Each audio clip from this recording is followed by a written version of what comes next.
You're listening to Kill Cliff's Hazard Ground podcast, with service members from across the military sharing their stories of combat and survival. And now, here's your host, Mark Zinno.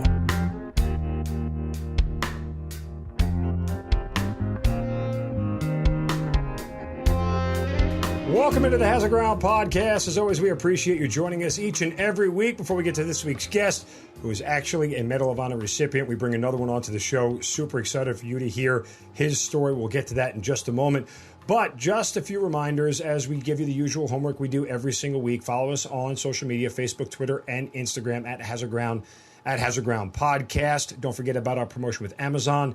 Go to our website, hazardground.com. You can click on the Amazon button at the bottom of the homepage or under the sponsors tab. Get to do all your normal Amazon shopping. We get a percentage of what you guys spend, and then we donate a percentage back to some of the great charities and organizations you've heard featured here on the show. Reminder, it also works right from your smartphone. If you go to hazardground.com on your smartphone, it'll redirect you to the Amazon app. So all your credit card information is saved really easy and convenient. And with the holidays coming up, and you're going to get a jump on that holiday shopping, make sure you go to hazardground.com first and do all of your Amazon clicking and shopping from there.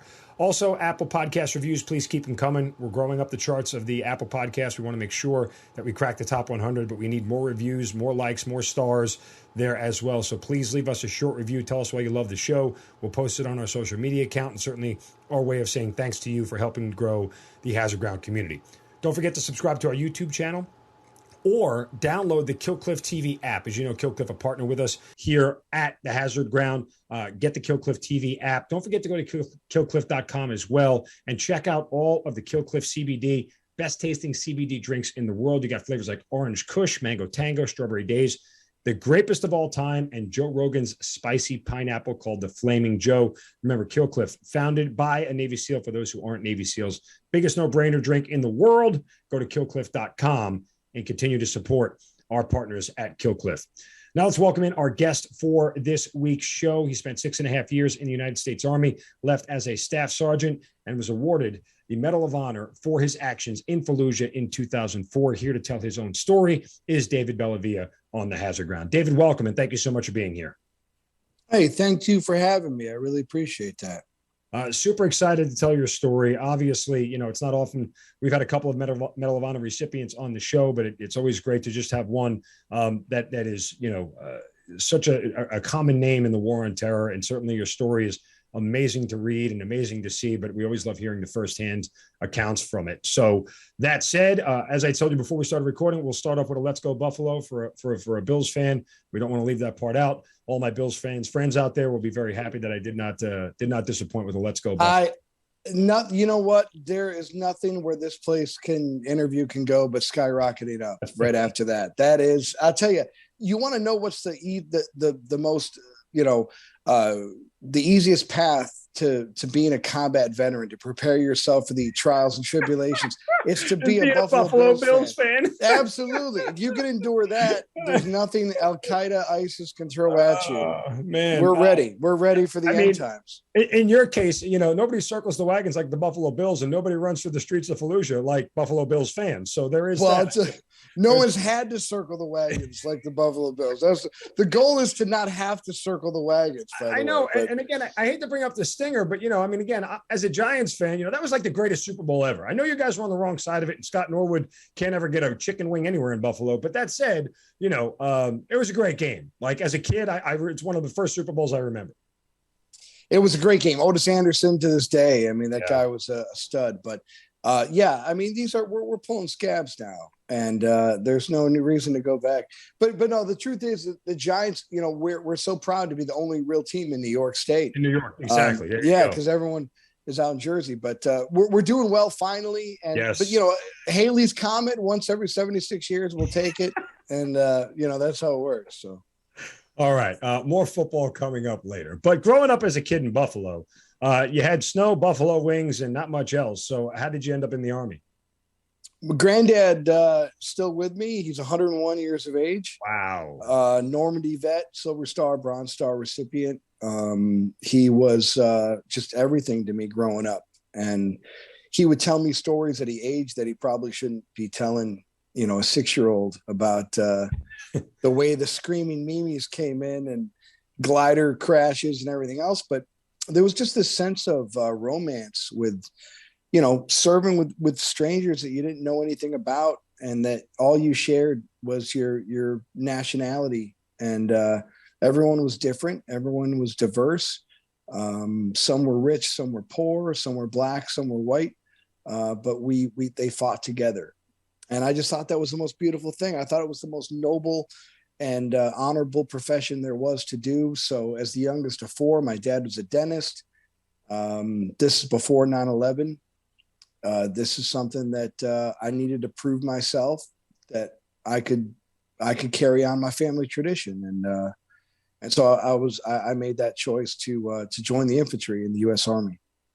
Now, again, I also signed up prior to 9/11, and for New Yorkers, 9/11s, it always will ring a little bit different, even though it's upstate versus down in Manhattan. It was always personal. We'll get to that in a minute, but I did read that you once described yourself as the weakest link. So when I was home from college, we had a home invasion.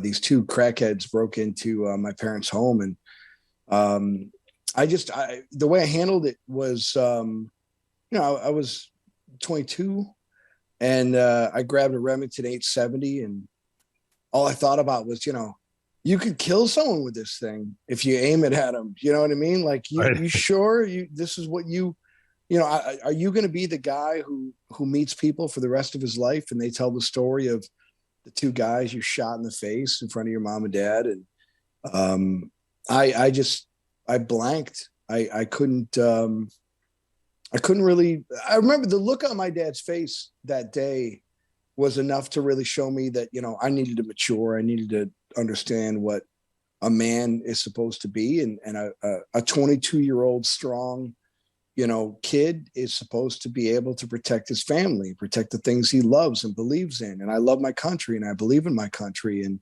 this is the decision that every healthy American boy and girl should make. Serve your country. America needs us. And, at that time, Kosovo was the big fight. There was no global war on terror, but it was what I thought the easiest path for me to grow and mature. And I needed that, and I found it. And Fort Benning, the degree I got at the University of Fort Benning at Georgia was the best education I ever received in my life. Now, I'm just curious, because you had went to college, you never thought about going the officer route? Oh, I did. Absolutely. Okay. I just didn't want to. My whole thing is, if I was going to do the Army, I was going to do it on my terms. And, sure. There's this thing with college that you could go to specialist. Everyone told me that was a horrible idea, that no one really respected the E4s that joined the Army as E4s. And no one respects it either.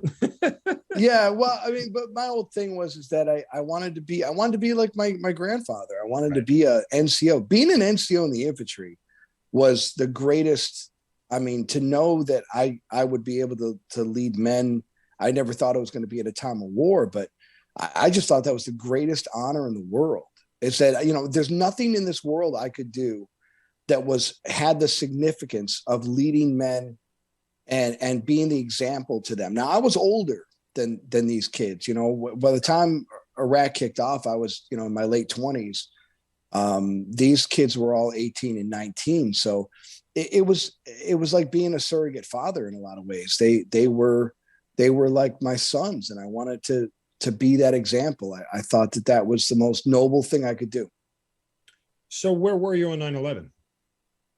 I was assigned to a recruiting battalion in Buffalo, New York, in the Syracuse recruiting battalion.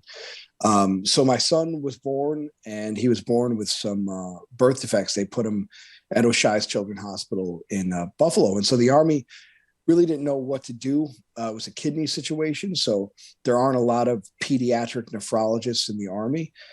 So the choice was, when 9/11 kicked off, get out of the Army or reclassify and change your MOS closer to Walter Reed or Fort Sam Houston. And I needed option 3. So I contacted my branch manager and I said, what's option 3? And they said, option 3 is that you stay an infantryman, but you go on what's called an all others tour, which means you're away from your family for 3 years, but there's a war going on. So what do you want to do? And it was a very difficult decision, but it was a war. I mean, I'm here for the war. I joined to serve my country at a time of war, and there was a war going on. There's no way in hell I was going to miss that fight. So I chose the All Others tour. I was away from my family for 36 months, and it was very, very difficult. But in retrospect, it was the best decision I've ever made in my life. I got to, serve my country, and I got to show that I had a role to play in this thing. Sure. So when is the year time when you make that decision? Is that right after 9/11 or? Yeah. So from September. Yeah. So it would have been like September 11th. Everyone came down with orders within like 14 days. Right. We had duty station, PCS, all that good stuff. And by early October, I had orders to Germany in the 1st Infantry Division. And it was, you alone go for 3 years. And, I was gone from October to orders were cut like in November, and I was gone in January. And so during that 3 years, you do a Kosovo deployment and OIF 1, correct? Yeah. So from 2003 to 2004, we were supposed to do 6 months in Kosovo. And basically our plan was that we were U.S. Army Europe, 1st ID stationed in Vilzig, Germany. We were going to do the invasion from Turkey. That was the plan. Negotiations failed with the Turkish government, so we weren't needed to go in. They took the 173rd, put them in northern Iraq, put us on standby. So by the time January, February of 2004 kicked off, we got the tail end of OIF 1 and OIF 2. And so it was basically training, doing your patrols, and there wasn't really a threat in Kosovo. It was a, peacetime K4 Bravo NATO mission. Yeah. But, you're training, you're patrolling, and you're training for combat at the same time. So honestly, as hellish, I would rather have an apartment in Fallujah than do another day in Kosovo. It was the worst deployment. But I could tell you, honest to God, had it not been for the Kosovo deployment, had it not been for the 9 months of Kosovo, there's no way our unit is as lethal on the battlefield. We had such an advantage of not only having as many bullets to fire as we wanted, we owned the ranges, we lived on the ranges, we were able to train with a civilian population in tow. So it wasn't strange for us to be able to treat people with dignity and respect that didn't speak our language or our culture, because we were doing all these things in concert. It was like, living at the National Training Center. Yeah. And doing that for 9 straight months and then deploying for, a year plus. So it was an absolute blessing, and our leadership showed up big time, and we were ready for the fight. Let me ask you, before you take that decision on the 3-year tour, did you talk to your grandfather? Absolutely. Going to combat? What was that conversation? Oh, he was incredible. I mean, he wanted to make sure that, that I didn't understand the Pollyanna nature of what I was getting into.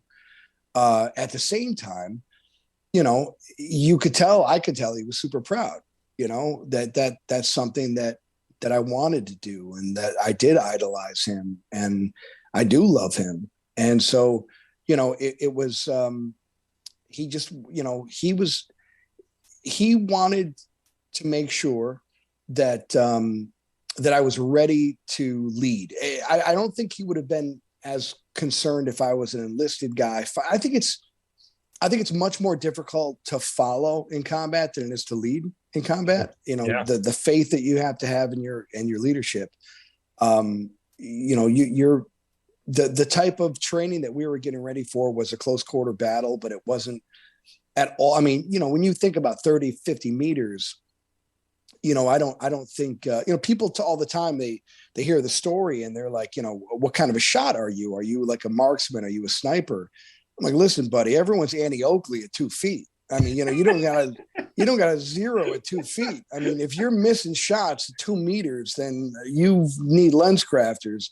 Thankfully, there's a major, the enemy and the Arabs would still miss from 2 feet, you know. yeah, but I mean, it's hard to do. It's hard to be, without precision on a point target from, proximity. So, I mean, what I was more what I was more concerned about on a daily basis was the psychological impact of the close quarter battle. Like it wasn't so much of, can we do the job? We know what our trigger finger can do. We know what our selector switch thumb can do. We know how to shoot. We know how to drop targets. Are we ready to sustain, the type of fight that is eye contact and the psychological effect of dropping a target? And essentially now, the march up to Baghdad was a 70-mile-an-hour drive-by shooting. You didn't own the casualties. You have to carry them off the battlefield. In this circumstance, it was like, there's no one coming. There's no QRF. It's you out there on the Iranian border, and, handle your business, do your thing, and just be mentally tough enough to endure. And luckily those 9 months with the soldiers that I had, we were ready. I was super blessed to have just amazing soldiers. So from the romanticism you had about combat from your grandfather as a kid to the conversation that he had with you prior to going to Iraq through your experiences, has that romanticism changed for you?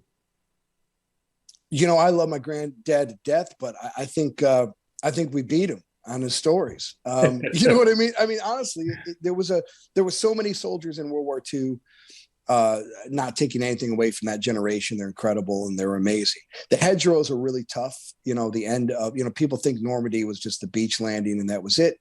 There was about 9 days of sustained combat in those hedgerows, pushing the Germans through, and how difficult that fighting was. But for the most part, when you have the advantage of just being able to call in wave after wave after wave, the tactics aren't nearly as important in a maneuver enemy versus a attrition type of fight. You can maneuver, you can swing the barn door, you can envelop, you can do all that great stuff. But if you know that you have, the cavalry is always on the other side, coming, and it's how many troops can you mass and how much firepower can you put down? It's a totally different fight when you're in a position where that help is there, but what kind of help is it going to be? And at the end of the day, the enemy is going to neutralize your technology by trying to fight in built up areas, right? The laser guided bomb, the thermal imaging, none of that means anything. In the history of architecture, I got a corner fed door, I got a center fed door. That's it. That's the only way to enter a building. So if I put a machine gun behind it, I don't care if you're X-Men, if you're SEAL Team 6, I'm going to shoot you in the face with a machine gun. That's the way it's set up. So it comes down to the OK Corral, proving what every enemy of the United States has thought, that we're entitled, that we're not going to fight in the pillboxes in Japan. We're not going to go island hopping. The Germans gambled wrong with our fight in Europe. The Vietnamese gambled wrong with our boys in Vietnam. The Chinese communists thought we couldn't fight in Korea. The Gulf War, they gambled wrong with an open sandbox in Saddam.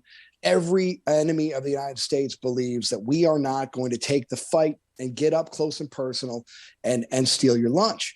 And so this is all psychological and it's all leadership based. And as great as our generals were, as great as our brigade and battalion and command and lieutenants were, this is going to be an NCO-1 war. It's going to be an NCO-1 fight. And it's going to mean that you have to lead from the front. You're always being watched. And if you are going to ask men and women to kick down doors and get in someone's face, and you're going to burn them with a muzzle flash of your rifle, you got to be doing that shoulder to shoulder. Because if you lose any bit of fidelity in a fight like that, you guys are done. And so, yeah, hearing it was fun to see the World War II veteran hear your stories and be like, oh, like that was, you guys got some action, didn't you? Yeah, that was cool. It's interesting to note. I mean, you still got the passion of an infantryman, man. I mean, it hasn't left you at all. There are a lot of people we talk to, both, who have high-level awards and decorations. After a couple of years, the knife isn't as sharp, but it seems it's the tip of the spear is still in you, brother.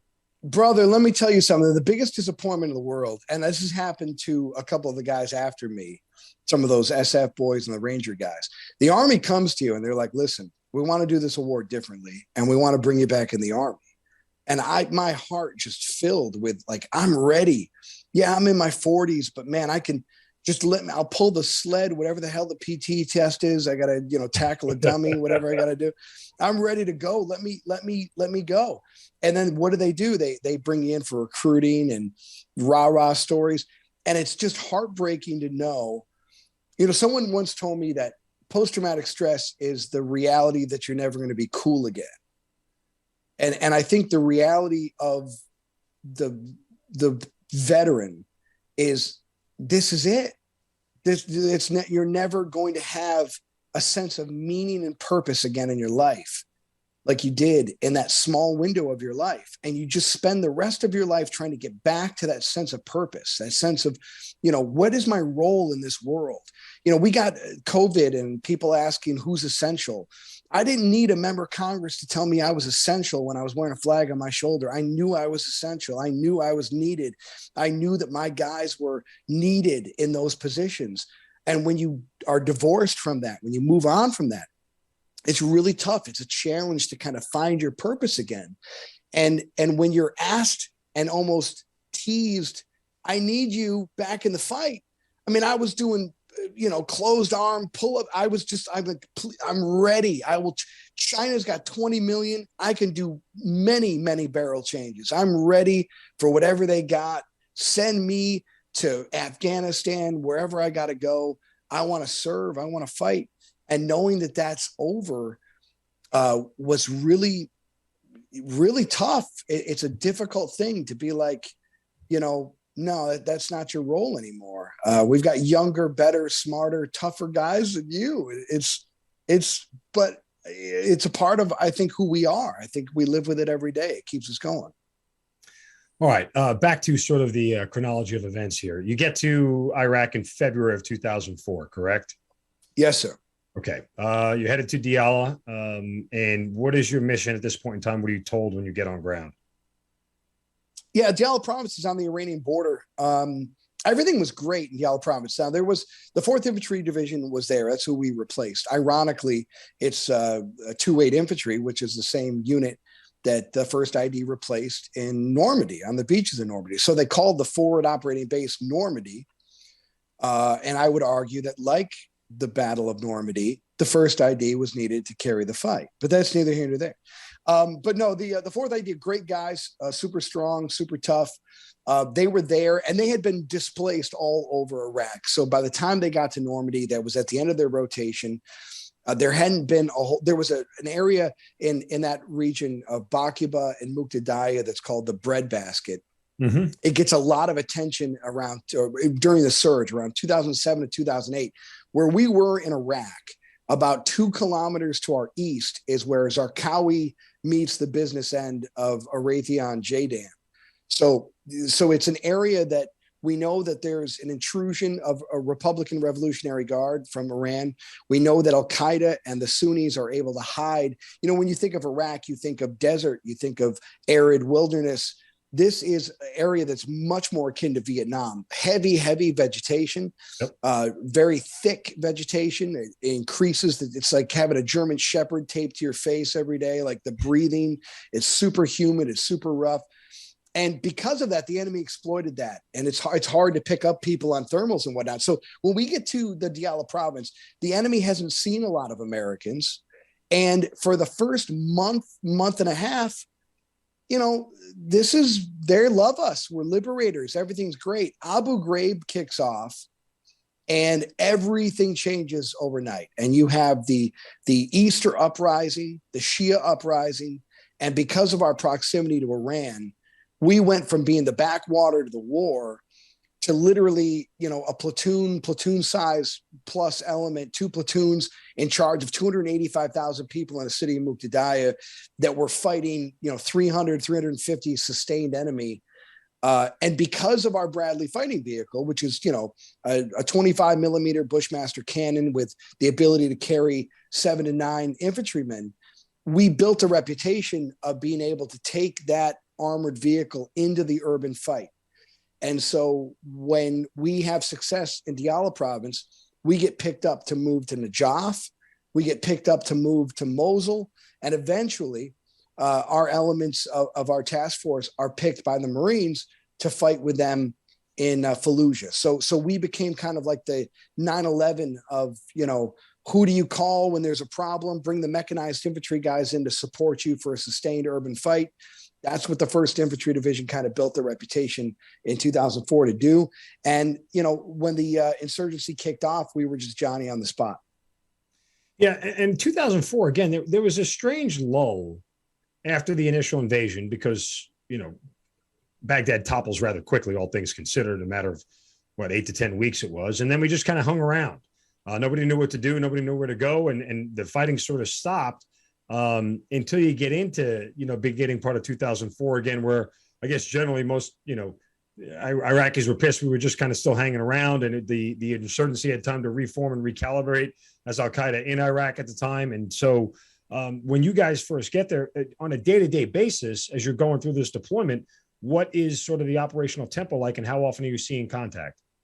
Yeah, see, that was the thing that shocked me the most. The one thing I wasn't really, you think about these stories of wars, you think, Da Nang, that it's going to be, 45 days of artillery and contact. And so I was amazed at, the period of time between what they would call serious incident reports, how, we had regular contact, but it wasn't sustained contact. It wasn't, there were big fights and big set plays.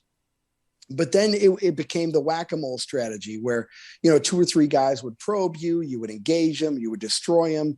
There was an IED, there was, a mortar hit, a rocket hit, everything else. But the thing that became so frustrating outside of those pitched battles that became few and farther between 04 and going into OIF2 was that, the enemy learned the lesson that if they sustain a force and they decide to go head to head with the United States military, it's going to end horribly. So, they wanted those fights to be insurgent, asymmetrical hits here and there and move out. And so the frustration of not being able to sustain contact was really tough on our mental ability to figure out, what is the enemy disposition? Are we winning or losing? We know we're fighting a lot of foreigners. We know we're fighting a lot of Iranians. But, killing 2 or 3 of them isn't really doing it for us. We're losing men. We're losing people. We want to pile them up. And so Fallujah, Najaf, Mosul for our Charlie company, it was a blessing.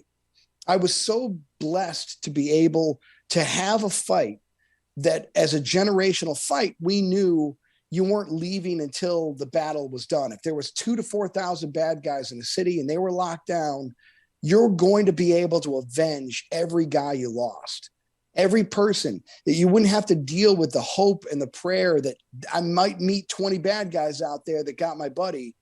I knew for a fact that every person in that city was a bad guy and everyone had blood on their hands, and the ability to avenge the fallen was such a gift. And I didn't want to lose or take advantage of that gift, because they were really few and far between during that year in Iraq. Yeah. Again, I got there in 05 and it was different. You're doing paperwork for every round you fired. Oh yeah. It was a different world by the time, 2 years after the initial invasion. So as you start to go through the beginning of that deployment, again, and I kind of just go back to this because you speak of the sort of romanticism of combat, but reality of combat is a lot different. Was there like that seminal moment early on in the deployment where it was like, oh shit, like, I might have bit off more than I can chew here? Oh, absolutely. I mean, that's the gestation of we were fortunate to have a crescendo of violence that was pretty sustainable. I think if you just take a unit fresh, off of, they're in country for 2 days, you throw them into a major battle, you're going to have, issues that are really tough to be able to go over. But because, we had the ambushes, the sustained firefights, the ability to enter and clear buildings and take down targets, in a small group environment, the lessons that we're learning, about firepower. There's no drywall in the Middle East. Everything is concrete. So guess what? If you're engaging with a 5.56, that thing is going to tic-tac-toe all over the room. You know, a grenade is fantastic. The Pentagon gods gave us an M67. But if you throw a grenade in a room without ventilation, that's a smoke grenade. And that room is out of you're not going to be able to see anything in that room for a period of 3 hours. So before you start throwing grenades in a concrete structure without ventilation, you better be aware that the enemy knows where your door is and you don't know anything about that room. And you're now fighting in a pitch smoke-filled house that you did on your own, accord. So all these lessons we're learning, and it's like controlled failure. The mistakes that you make aren't, just debilitating. You're learning lessons, and the crescendo of the violence allows you to get ready and say, okay, you know what we're not doing a good job of? We're not supporting our Bradleys. The dismounts aren't doing a good enough job. Sometimes we leave our support by fire base. We want to travel with our support by fire base. We want to bring those Bradleys and flex them in. We want to provide security for them. And when we take contact from a building, that I don't care if Lucifer himself is in that building, we are going to pile on and go in that room and clear every single thing out of that. And we're not afraid to engage. We're not afraid for that sustained, up close violence. And that was a gift to be able to have Fallujah at the end. If Fallujah was in the beginning of the deployment, it probably ends completely different. But because it was at the end, it afforded us the ability to have lessons learned and be able to fight better. Prior to Fallujah, how many casualties were you sustaining? We took 37 before Fallujah. So it was KIAs or just WIA, KIA, both? That was the Brigade Combat Team's KIA. The majority of I think my squad in 3rd Platoon Alpha Company 2-2, I think my squad was the only squad that didn't have, like 2nd Squad had almost 100% direct fire casualties. Again, it was a blessing. The IED fight really hadn't evolved the way it became for you in OIF2 in 2005. We didn't have an EFP.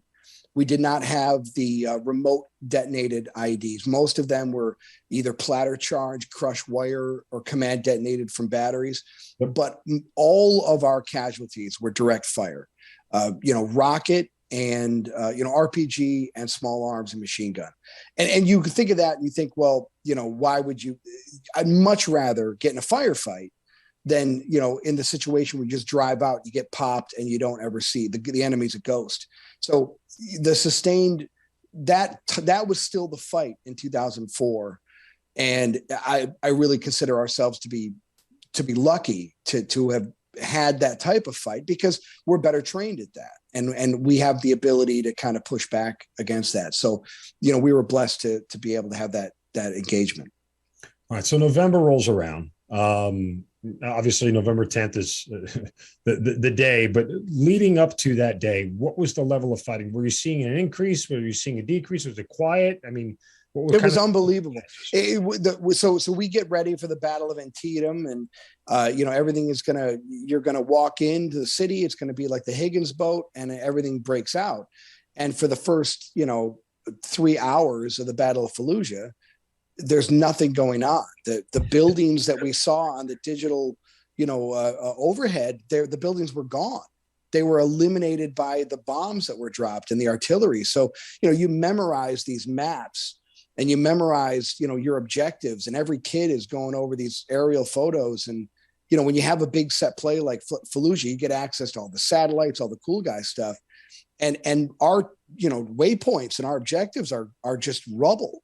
So it's like, was this where the school was? Is this where the civic room, what are we even looking at here?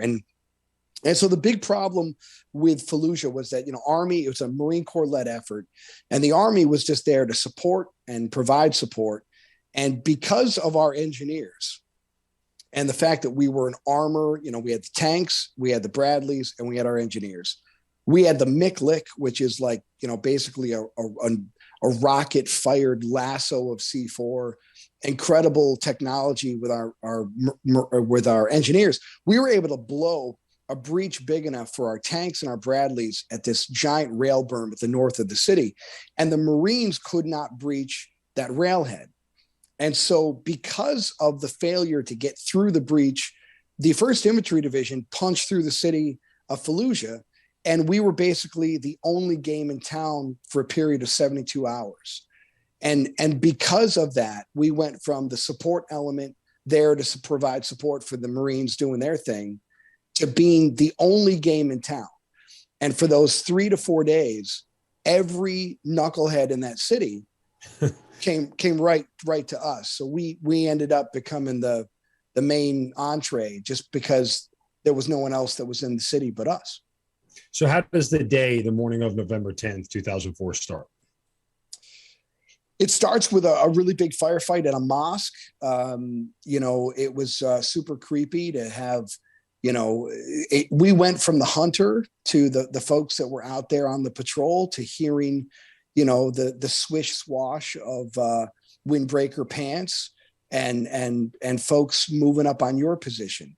We were stacking on buildings, and then we'd go and grab a house and grab a couple hours of shut-eye, and the insurgents were stacking on our buildings. They entered and cleared a building we were in, just taking a couple hours of snooze time. So it was just a complete juxtaposition of, they know we're out here. They know that there's only the Bradleys and the tanks here to support us. They know that the Marines are coming, but they're not there yet. And so the enemy is, stalking us, which made things conducive. You didn't have to travel as far to get to sustained fights. But from the 9th of November to about the heaviest day would have been the 12th of November. But on the 10th, it was a lot of buildings with weapons caches. They had they would mark buildings. One would be a casualty collection point, and there'd be, the morphine, the IVs, and then the next building would be for machine gun ammunition. The next building would be for RPGs. And so they marked all these little buildings for where they had their little depots. And we found a bunch of rockets and just a crazy amount of, I saw like an M79 grenade launcher, an M1 Garand, an FAL, it was like a museum of Warsaw and NATO weapon systems that these guys had. Really, just strange stuff, spiking as much as we can, destroying as much as we can. We get the call that our XO and our company commander have locked in about 8 to 10 bad guys in a city block. And my XO, Ed Iwan, was smart enough to put tanks on the corners, so these guys aren't going anywhere. We locked them in, and we get down there and basically get the mission. At the time, air support in Fallujah was like going to the DMV. You got a number, right? And the planes are going to drop the bombs when they get to you. When they get around to it, right? When they get around to it. So if you got 15, guess you're waiting for a fixed wing bomb. It's not going to happen. And we weren't going to get that bomb. So, our options were limited, and we knew we had 8 to 10 bad guys in a little city block of about 10 to 15 buildings. And, we tried to be creative and shoot some, high explosive anti-tank rounds through them, which make it a lot easier to clear, just to walk through the giant gaping holes. But, people are going to hide, and they had tunnel networks and systems like that. But the building contained IED was the biggest threat. Because you don't have time to check for booby traps and everything else. You're trying to shoot people. So, getting that out of their heads and just kind of focusing them on going after them. And honestly, it's the easiest form of soldiering. You don't have to worry about civilians on the battlefield. It's, if you're there and you're military age, you're dead. It's really not rocket science. Okay, so, and coincidentally enough, I'm sorry I can't let this go, but your last name, Bellavia, is Italian for beautiful street. That was not a beautiful street that you were on. No. So, no. That said, at what point in time, before everything with you entering that house, at what point in time do you realize you're on the wrong end of things? I don't want to say you lost the initiative, because I don't have a full understanding of but at what point in time did you guys realize that momentum, I guess, for lack of a better term, was shifting to the enemy? I don't think that I mean, first of all, I'm far too cocky to ever admit that, right? So I would never say that we lost momentum or we lost the initiative, but it was apparent that, everyone thinks the number one guy in the stack is the one that gets shot. It's always the second guy, right? Statistically, the second guy entering the building is the one that gets popped because the first guy is a surprise, the second guy gets hit. The hardest part to drill into young people's heads was that no matter what happens to your buddy, your job is to kill the bad guy. And people get hurt and people are scared, and it's really psychologically debilitating to allow your buddy to hurt or allow your buddy to be there without aid. But unless you kill the guy who shot your buddy, you're all going to get shot. And so, getting that out of the head that it's eliminate the threat, dominate the room, dominate, always push forward, no matter what your instincts are all telling you, and human nature, your legs, everything's great. Your heart is rocking and rolling, and then your brain gets into it and your brain starts making your legs like concrete. Everything that you thought you were John Wayne, you're going to charge the machine gun nest, this is what you were born to do. You start getting machine guns fired at your face and you're like, I should have gone to dental school. This was a horrible idea. None of this makes sense. What am I doing? And so you have to constantly remember that your soldiers are only going to do what you tell them to do. And you have to be the example. You're being watched. If they're scared, you can't show that fear. You become the best Texas Hold'em poker player in the world. You're infallible.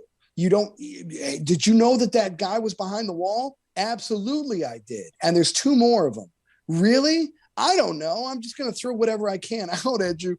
But my point is, I'm never wrong. I'm going to be here. If you get popped, I'm going to get popped next to you. And as scared as you are, there's a guy on the other side of this building that has just realized who the 1st Infantry Division is. And we are going to end his life in a matter of minutes. And our job is to make that as quickly and as devastating as possible, remind all of his buddies that this was the worst mistake he ever made in his life, and just constantly give the Newt Rockney speeches of, this ain't nothing. We got more in us. Let's keep going. And then you want your soldiers to see the results. You want them to do the battle damage assessment. There is no random splash of a JDAM. You don't know what happened in that building. Well, I think we got 7. I think we got 10. No, you're going to know what your actions led to. You got 14 people on that city block, and we're going to pull them out by their ankles and line them up on this street, and everyone's going to know what American power is all about. You now know that you are the baddest man in the Valley. SEAL Team 6, God bless them. Green Berets and Rangers, the best in the world. But right now on this street, no one is more elite than you, 19-year-old kid who can't get his sideburns even. You are the master of your domain. You are the baddest dude in this valley, and we are going to knock their teeth in, and we're going to do it together as a team. And so you know that you're losing the initiative. You know that they have the firepower advantage, that they're loading you into buildings that are, kerosene, bomb. There's bombs everywhere. These buildings can blow up at any time. Your job is just to focus, eliminate the threat. We got this. Everything is good. There's no bad news. There's no cynicism. It's all about domination, taking the enemy out, and just keep moving forward no matter what. Just keep moving forward. I'm hearing Rocky music in the background as you're talking. Like that's what kind of that's what you got to do. I mean, honestly, what else are you going to do? The moment you give any negativity, the moment you are Professor Calculus and you start, why the hell are we even doing this then? I mean, if you have any doubt that this is not going to end in victory, that we're not going to win, then who the hell are you to lead people into a fight? If I'm outnumbered 50-1, if I'm numbered 100-1, I can't change those odds. But one thing I can do is when I get to that 27th dude that I shot in the face, the 28th dude is going to realize something in the water in New York State. Don't mess with these boys from the 1st Infantry Division. These guys are not going to quit until they're out of breath.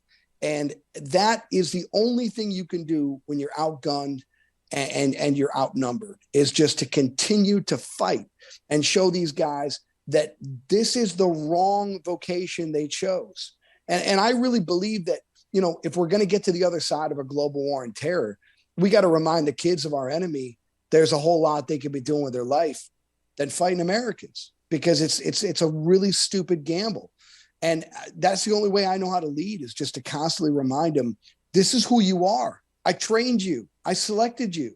If you weren't any good, I would have fired you. I want you. I need you. And I'm going to tell you what, you don't have anything to worry about. These guys are deathly afraid of you. And let's show them why they need to be afraid of you. Let's go out there and take them. And I just had amazing soldiers that they did everything we asked them to do. And they did, 2 steps above it. And I'm alive because of the way they fought. They kept me alive. I didn't save them. They saved me. They're the best of the best. That's awesome. As you come upon the house where you had to end up clearing it on your own, what's going on? I mean, what are you seeing and hearing that leads you into this building? So the first issue is that my company commander, so the day after, I got my Sergeant Major Stephen Falkenberg is the first KIA in the battle, American KIA. That's our Sergeant Major. We lose Sean Sims and Edward Iwan, the XO and the CO of our company, are killed the very next day. So this block has got, 150 bad guys in it. We happen to have one little neighborhood, one little block of it. But the greater community is surrounded by enemy. And so as this fight breaks off, the company commander has a building across the way. And because he's the company commander, he's on the radio. All the attention is with the company commander's fight. A scout that is assigned to us, J.C. Madison, is killed right outside that house. So we've already taken a KIA. We've already taken a casualty. And the sun comes up and we end up losing more of our guys in the same neck of the woods. So we weren't really getting all the attention because it was pretty much just my platoon. And, there were fights all over the place. And so, we're still looking, we're still trying to find, they're in sustained contact, but we're still looking for these guys. And over time we're looking, and we find them. And by the time we found them, everything else had been going on. We didn't, is it a false report? Is it real? By the time we walked into that building and they opened up with, PKM machine guns, we knew we were in that building. How many people were in that building? It was academic at that point. But I mean, it was so dark and there was so much chaos going around that if there were 2 of them, they had machine guns and they knew what they were doing. And they had they built up a fortress inside this house. So, it was just, let's just take down as many targets as we can and wait for the bomb. And when the bomb is ready, we'll fix these guys in this house. They won't move and we'll just drop a bomb on their head. And that bomb never came. To that end, though, I mean, I guess strategically, and, all the, and I'm not discounting the rah-rah stuff because I do humanly believe, like you talk about, the attitude in which you approach combat can determine some of the results, right? So that aside, but I guess strategically, if you're in this whole block, in this whole house, was there another option to move to a different building, to work a different area, and then come back to that at a later point in time? Or were you sort of funneled into this one house for a specific reason? Yeah, so as we go into the building itself, the machine guns open up from an interior room, and then there's a machine gun that opens up from the outside of the house. So we've got, PKM fire leaving the kitchen into the courtyard. We've got 2 machine guns firing into an area, and it completely pinned down the entire platoon in the house. Gotcha. At that point, our 240 Bravos outside are firing into the kitchen, and that crossfire is deteriorating the wall that we're hiding behind. So you've got, a fuselage of fire coming through an open door. You got fire coming out of a window, and our 2 machine guns are firing into the house. And so this cross section of fire, you couldn't get 2 feet off the ground, and the wall is now crumbling. And so there's rounds just tic-tac-toeing everywhere. It's like throwing a giant log on a fire. You just, the embers of tracers everywhere, and you don't know what's happening. The first thing I'm yelling to my guys is to cease fire. because we were doing so much reconnaissance by fire. I thought we just shot, someone got excited, we kept shooting. I wasn't aware that we were being fired at. All I could see was the R762 coming in, and I thought, whoever is shooting, you're going to kill us. Stop. And my team leader, Chuck Knapp, told me, he's like, hey, Sarge, tell the enemy to stop firing. The bad guys are shooting. And I was like, I didn't even know what had happened. Yeah. That's crazy. All right. So once you get your bearings after those shots started getting fired, what's your assessment and what do you do next? My M4 is disabled. The round hit it right in the well. The magazine is, all the bullets are out. The coil, the spring is out.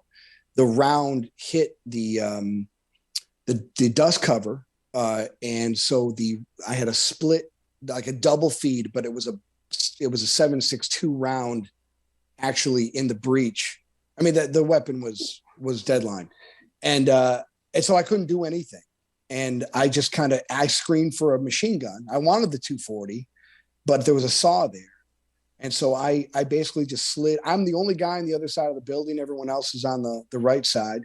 And I realized that, the only real thing I can do here, because of the angle of the door, bowling a grenade, there were Jersey barriers. So it was a stairwell going up and Jersey barriers underneath the stairwell. So it was basically a bunker with overhead cover. And there was no way to use the angle of the upward steps with a Jersey wall in right front of it to create like a little foxhole, if you will. Exactly. And so there was no way to get a grenade in there. I didn't know, I'm not going to walk up and toss a grenade in. I figured the best way to do it is just to put a machine gun in that hole, or at least put fire on them and Australian peel out of the house, get everyone out. And so I slid my broken weapon for a drum, 200 rounds of 5.56 and a saw. And, the plan was, Misa, you're my last man. You yell last man, everyone get the hell out. And I'm going to keep these guys busy. And everyone get out, and let's come up with a plan of how we're going to do this. Bring the Bradleys in, do something. And as soon as that plan came out, all right, we're ready to go. Everyone's ready to go. And I was like, I need some more time. You know what I mean? Like, this was not, the heart was, the heart was willing, the flesh was weak. And yeah, no, seriously, I couldn't move my legs. I just felt sweat in areas of my body. I didn't have sweat glands. It was unbelievably, it was it. There's no way I was going to. You thought you were getting killed at that moment, right? There was absolutely, I'm doing my own BS Newt Rockney speech in my own head, and I'm not believing it. You know what I mean? You're full of shit. I'm not. Yeah, I'm like, there's no. Come on. And so I don't know if I want to be dramatic. I don't know if I want to say something epic. Do I tell But I'm not going to give my own eulogy to my friends, because then now they're going to think that this isn't a good idea. I've got to at least be the guy. I've got to at least say something and believe it. And so by the time I got in this thing, I tried to get myself as low as possible. If they're going to kill me, they're going to do it through the Sunni triangle on my face. My helmet's going to be low. My SAPI plate is up high. I'm walking like a chicken so that I can give them as small a target as possible. If they're going to hit meat, they're going to hit, my kneecap, my arm, or my face, but they're not, anything in the chest or the helmet, I'm going to be able to, get low and creep up.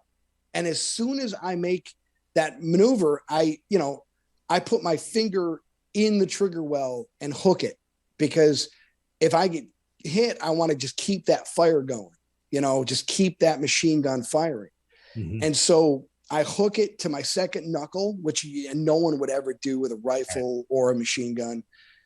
And I got my elbows locked in super tight, so I have stability. I got the gangster grip, and I'm just going to slowly truck that machine gun into that hole. And as soon as I do that, I get a runaway. Like, not even 20 rounds into this saw, it is just cyclic. I can't stop it. And now downrange, you'd break the links off, you point in a safe direction. You know what I mean? You try to end the fire. Here, I want to keep the fire going, but I know I'm going to run out of ammo. And now I've got this existential crisis.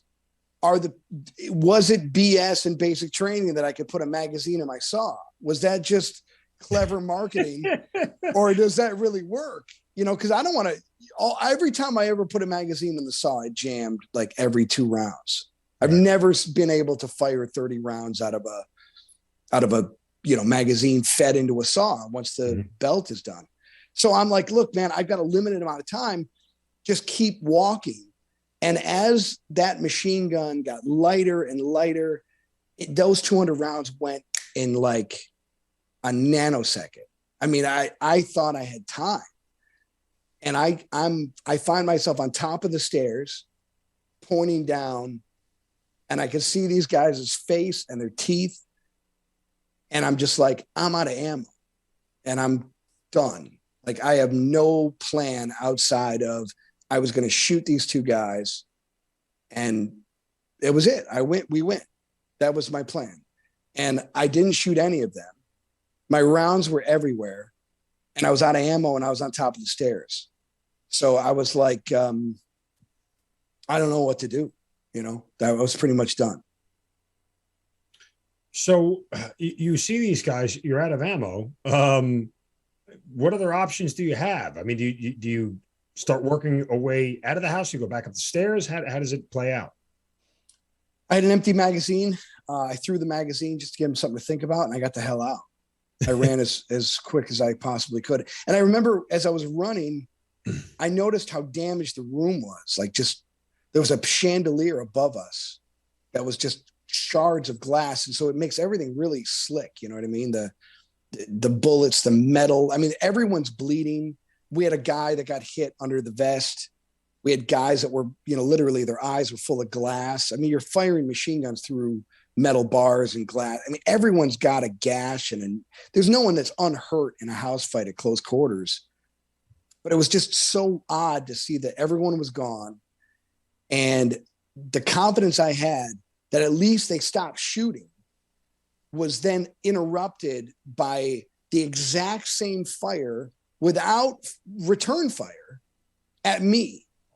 And so, like, the debilitating nature of my morale is absolutely the lowest in the world, because not only did I not do anything, but now there's no one to at least keep their head down, and they're just firing rounds, and I just feel sparks and heat. I feel the physical heat of these rounds just ear and popping and just impacting the concrete and ricocheting. And I'm thinking, I'm getting out of the courtyard, and I'm moving as fast as my legs can move. And as soon as I got through that gate, someone grabbed me by the H harness and just pulled me off my feet and behind a wall.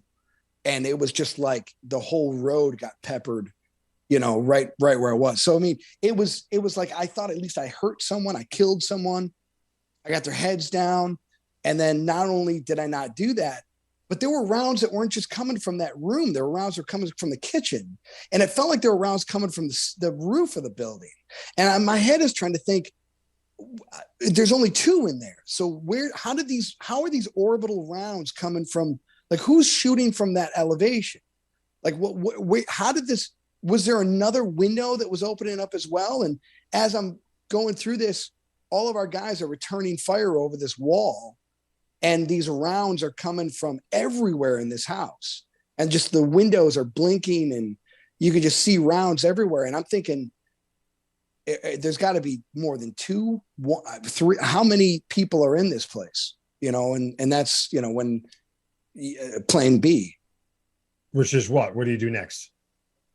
Well, bring the Bradleys up. The road's too narrow to get the Bradley to traverse at an angle that could actually have some standoff distance, because the road was so narrow.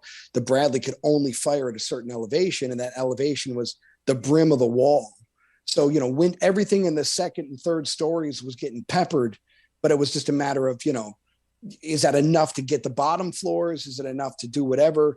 The 25 millimeter, I wanted to hit the courtyard to make sure that these guys couldn't run away. And it was like, okay, let's just go in there. Give me a brand new rifle. I wanted a 40 millimeter. I got a A4 M16 A4 with a 40 millimeter on it. And I figured with a 203, a grenade. I started giving away my magazines, which was probably a really bad idea, but I figured that if I got killed, I didn't really want them to have, we carried so many magazines. It was more than 270 rounds. It was, 700 rounds. So I just wanted to not give them enough. So I lowered my amount of ammo, and my thought process was just soften them up. And then when first squad comes in, at that point they had secured another building. They did it all by the book. And I was pretty much there. And then I had a reporter with me, and this Michael Ware from Time Magazine has got a camera, and he wants to go in the house too. And I didn't even think that, I just needed motivation.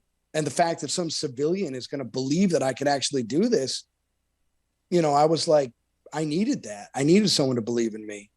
So I took Scott Lawson, Tristan Maxfield, Lance Oley, Chris Oley, and Jim Metcalf, and 3 saw gunners, put them outside the house.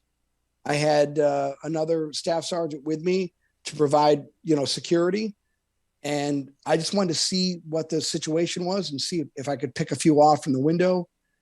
And by the time I walked in the house, everything had been rearranged by that 25 millimeter. It blew up all the water. It blew up everything. The 25 explosive HE was just devastating. So now there's about 5 inches of stagnant, dirty, fish smelling sewage water everywhere. And everything that was tough to navigate with my boots, sand speckled to now like slimy bacteria water. It was like being on an ice rink. And every time you walked, you were sloshing water. So they could see the wake of the water as you were moving through the house. It was just a matter of time before they knew we were in there. And I saw a guy putting an RPG together. He had the fuse and the rocket, and he was going to fire it at what looked like a big stack of propane. And I looked and I saw little blocks of C4 everywhere, wired in the room. And I could smell the gas. And I was just like, we're going to blow up. We're going to die. So let's just see what we can do. So do you eliminate that threat with the guy with the RPG? Yeah, he found himself in a really awkward situation because of the way that little fighting position was built. He awkwardly had to get the rocket out. I don't know if it was his back blast or what he was trying to protect, but I fired a 40 millimeter that missed everyone and went outside. And by the time he was positioned in his spot, he was really awkward. And so, he couldn't really move. So he was just absorbing rounds, and he kind of crumpled right there. I shot the other guy in the back who was kind of moving his way across. And I had a bedroom to my back, and I hadn't cleared it. So I just kind of moved in there to quick do a scan. And when I turned back into that room, the one body was there, but the other guy was gone. And you just saw like a wake of water moving. And I'm like, did he run away? Did someone grab him? I mean, what was it? Like he was right there and now he's not right there. And then I just start hearing just a cacophony of foot traffic upstairs, people yelling in Arabic, people moving around, sloshing through the water. And I'm like, there is more than 2 people here, So I just found a little cove of the room. I just focused on that door, and anything coming through that door, I was going to pop it. Did you have accountability of the rest of your squad at this point in time? Do you even know where they are? I knew the guys were outside. I had a radio in my ear, and I was really giving away my position, so I kind of got rid of that.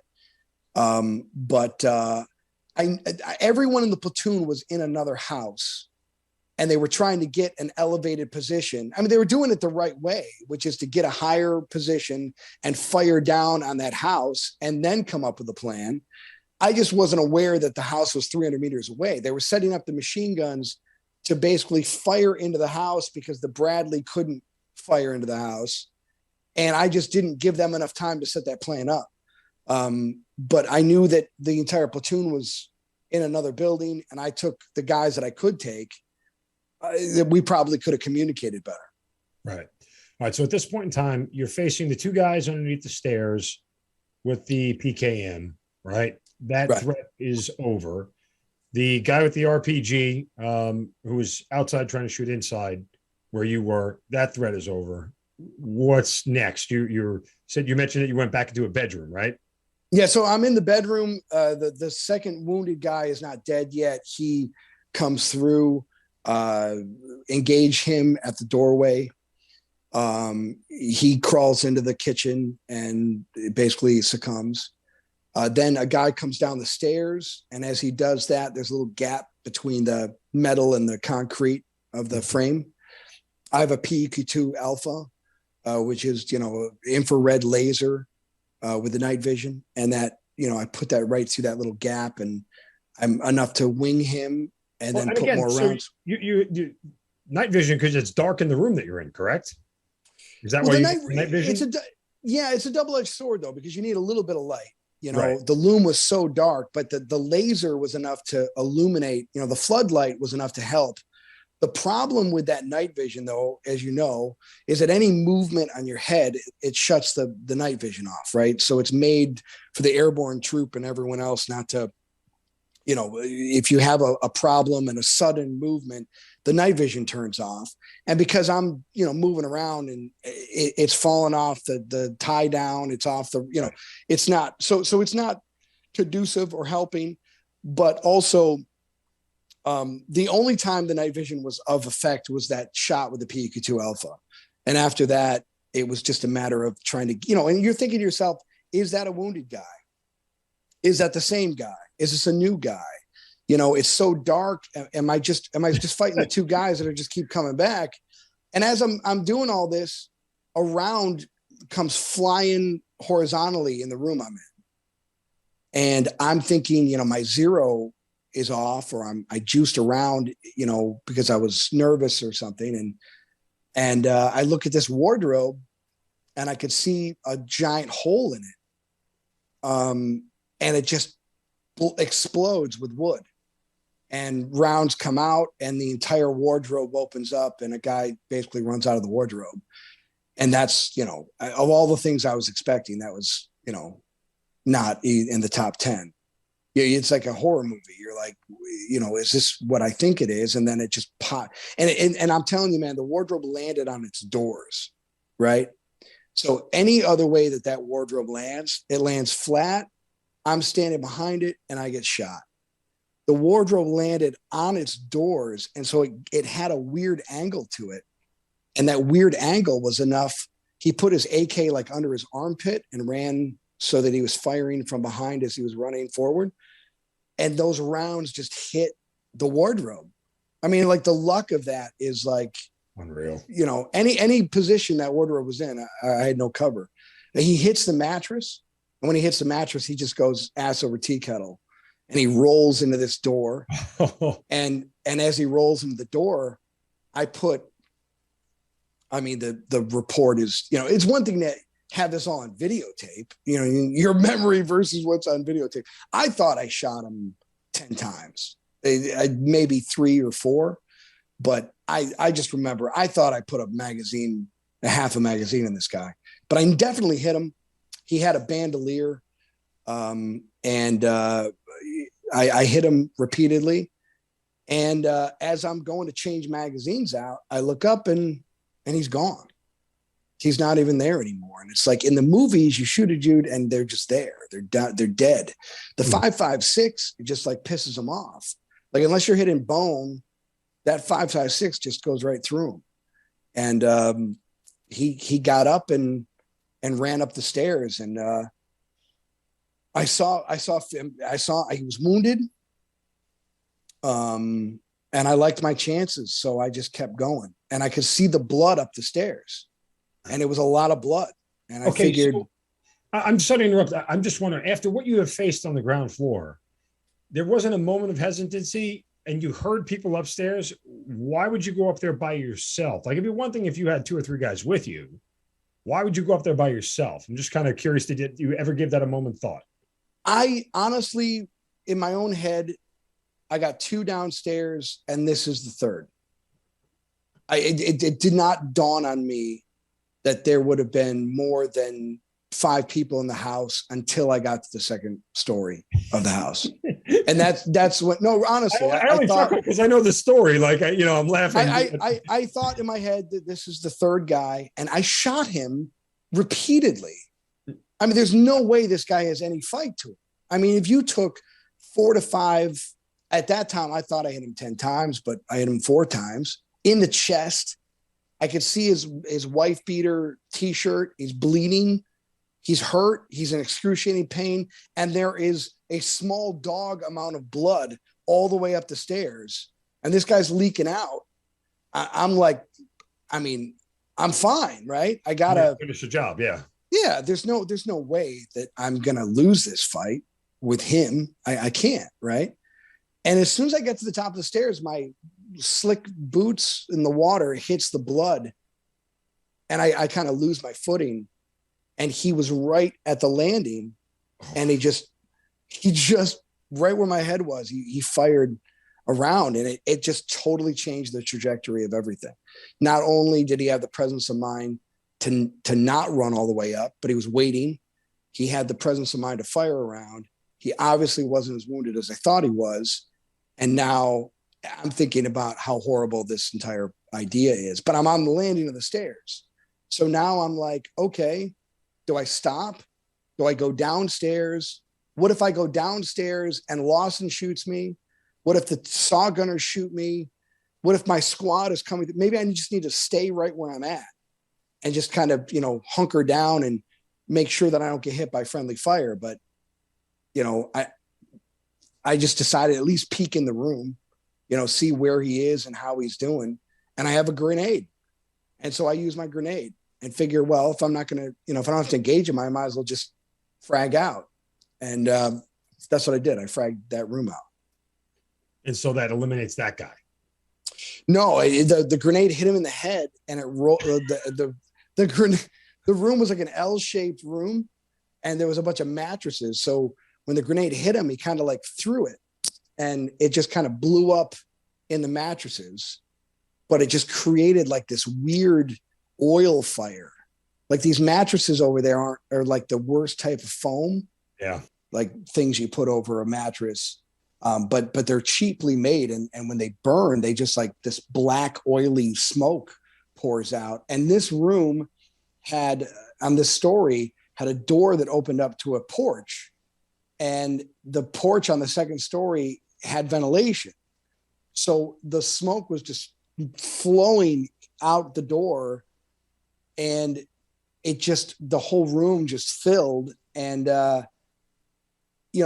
again, he was, in writhing in pain, and he was making noise. And as he's making that noise, I hear another person above us on the roof of the third story that is shouting back at us. And so, my instincts at that point was just to find this guy in the smoke, hit him with the rifle, just beat him to the point where he, I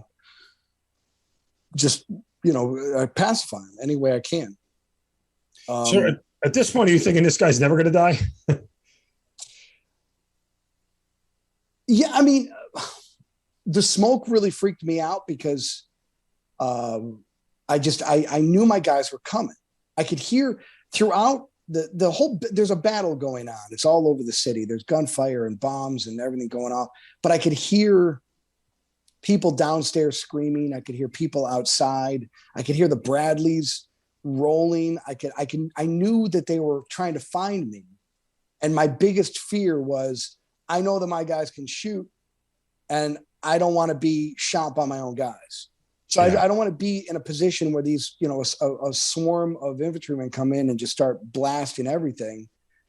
And so maybe I have to, and then, I'm also knowing that I ordered a bomb, and so now are they going to drop the bomb while I'm in there?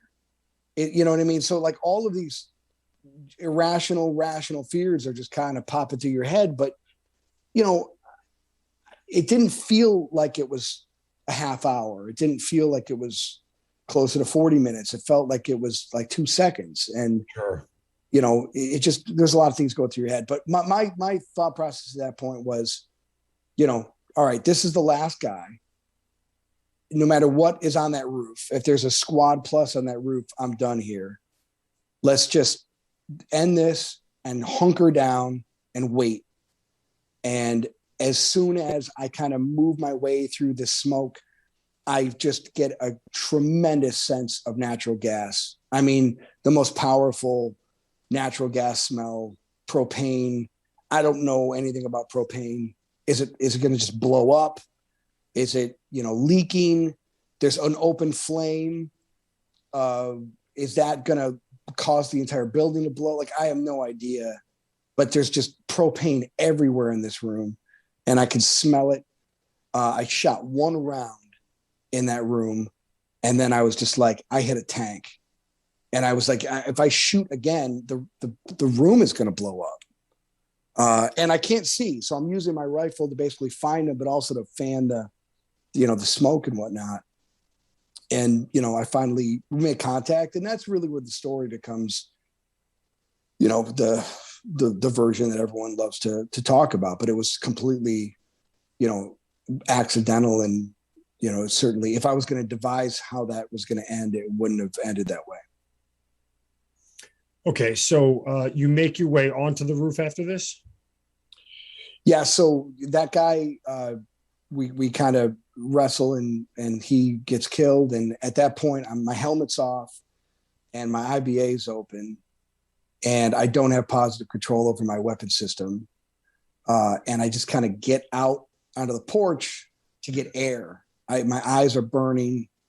I got bit. I got, it was kind of I got hit. That was a hand-to-hand deal with him? Yeah. And it was, using my helmet, my SAPI plate, and eventually a Gerber. And so it was just kind of like I needed air. I needed to get something. And when I walked outside, my first instinct was just kind of hug the wall. I don't have a helmet on now. My IBA is open.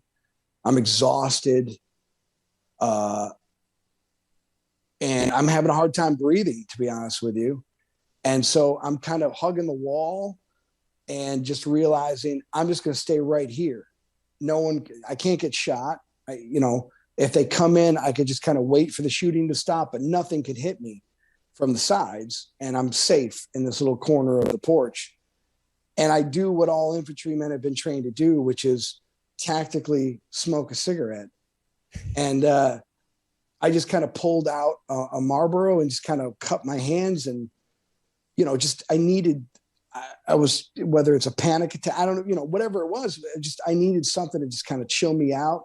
Mm-hmm. And light discipline be damned. I'm just going to get a couple drags off a cigarette and just kind of stay in this corner and wait for this whole thing to kind of end. I mean, when you say the whole thing to kind of end, I mean, you're assuming at this point in time, you're not going to make it out alive. Is that generally where you are mentally?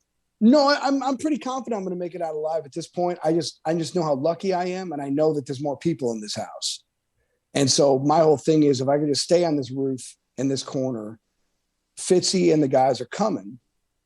And at that point, I'm outside. I could hear all of the feet. I could hear all of the people and everyone screaming and communicating. And I don't want to give away my position. They think I'm dead. They think I'm alive. At that point, none of that matters.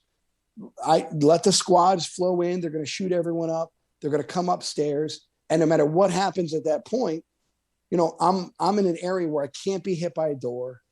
I can't be hit by anything. And I'm just in a safe little corner surrounded by concrete.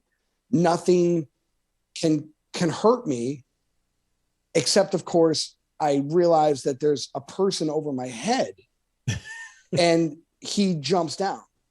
And when he jumped from the roof to that porch, it was like, again, I just never expected that to happen. But the way he landed, it was obvious that he either broke his leg or something horrific happened, catastrophically happened to his leg. And you don't have a weapon with you at this point, right? No, I don't have my rifle is in that room by the door, but his AK dropped. And so immediately his AK slides. It had rained. That area of the porch was pretty slick from the rain. And his kind of AK like spun out. And the magazine was out. And so I just slapped it in.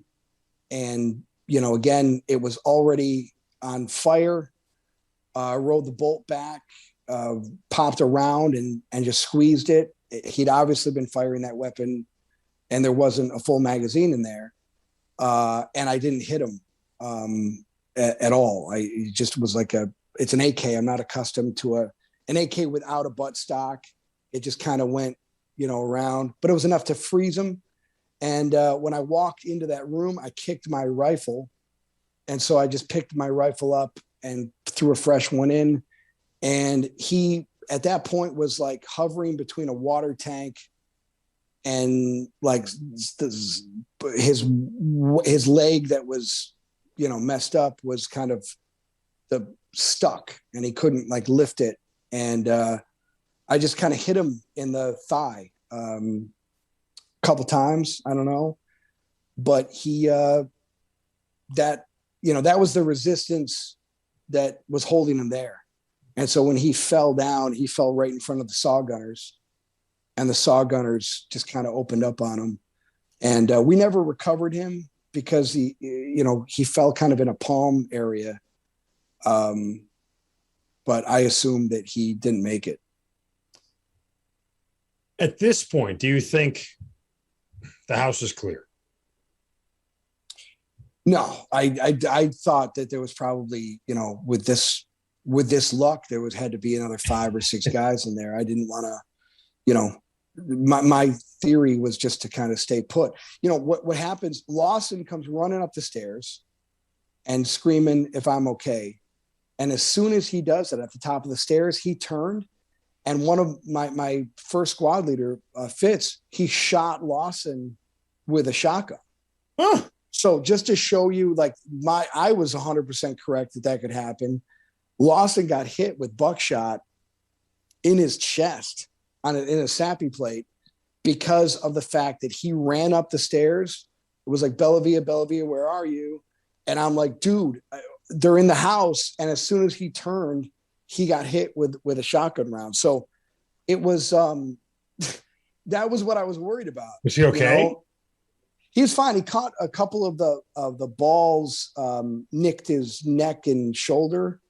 Nothing to be, but I'm sure that's a great story in the platoon after the fact.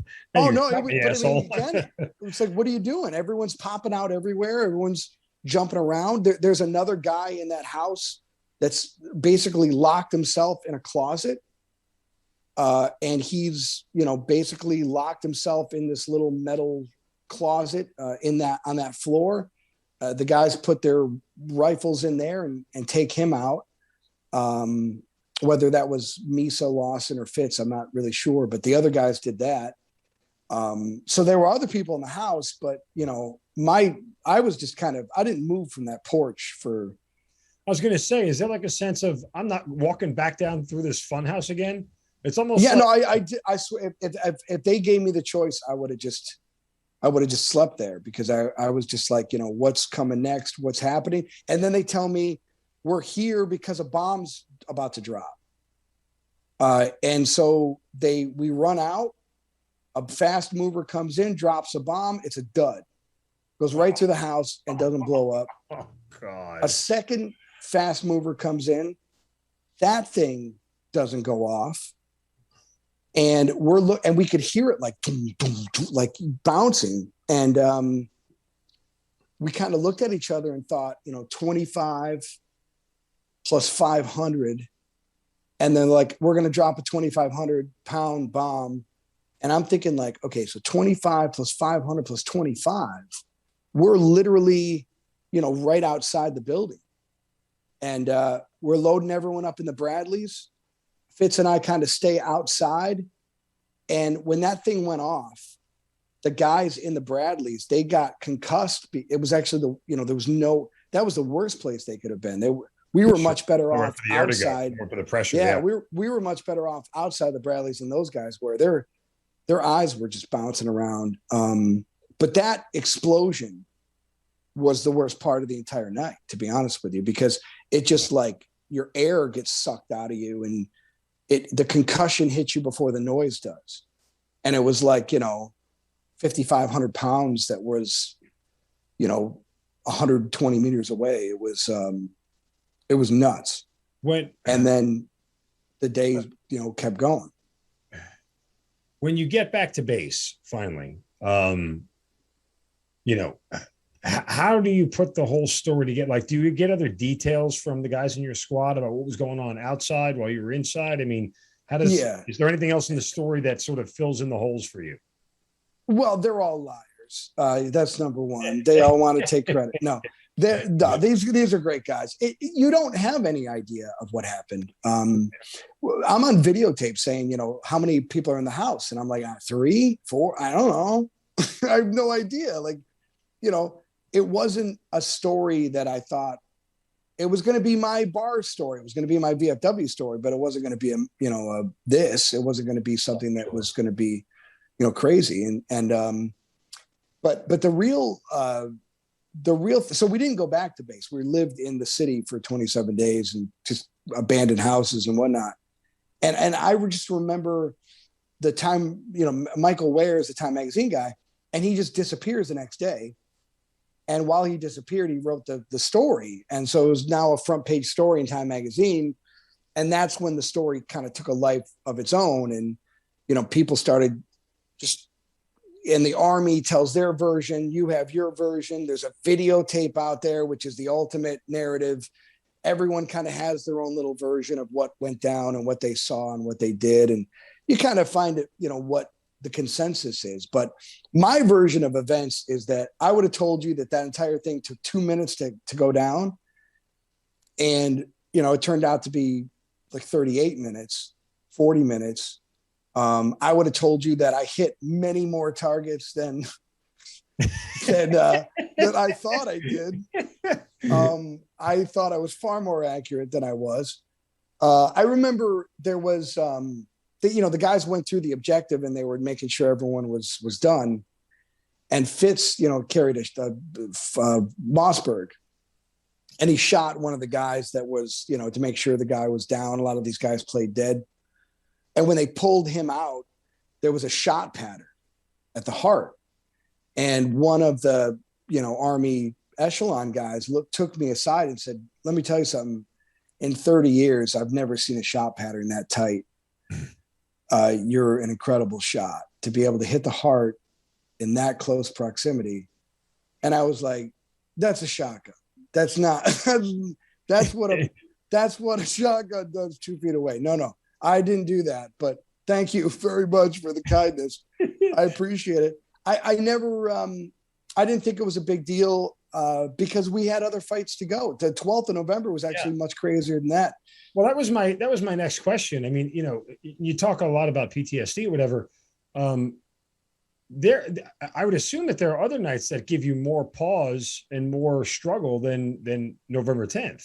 Oh, absolutely. Oh, absolutely. Absolutely. The guys that, go away and the guys you miss and the stories that you think you think about those a lot more. Honestly, well, I think about Iraq all the time. I'm not back. I'm not back there.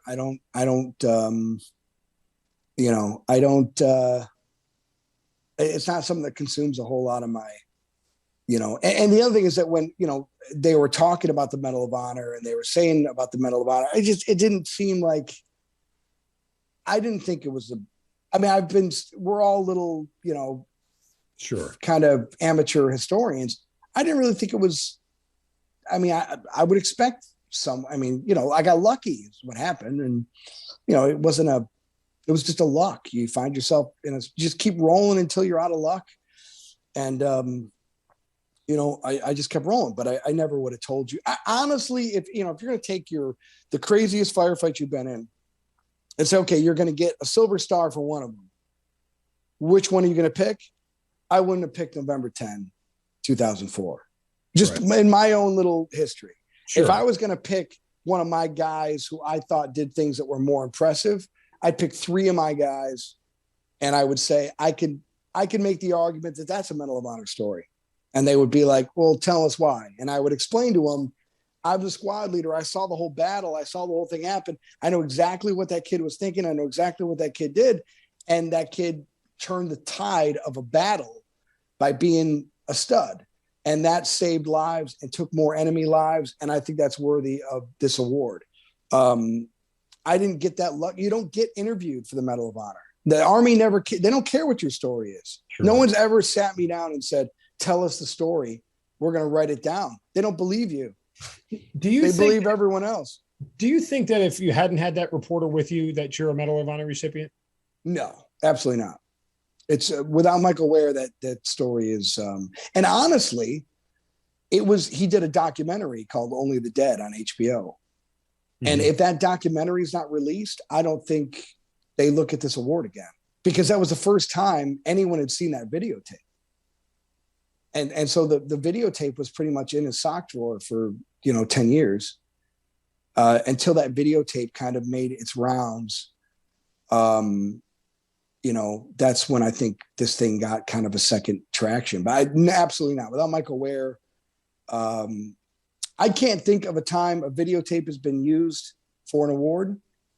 Mm-hmm. I can't think of a time when an embedded reporter, his narrative was taken into. I've never heard of that happening. I mean, the amount of sworn statements that have to go through an award like this are phenomenal. People don't understand the corroborators. They don't believe anything. Absolutely. A distinguished service cross, let alone a Medal of Honor. So these Medal of Honor packets look like phone books, and they never let you see them. You never get to see what people said, the notes they had, the questions they had. They never interview you.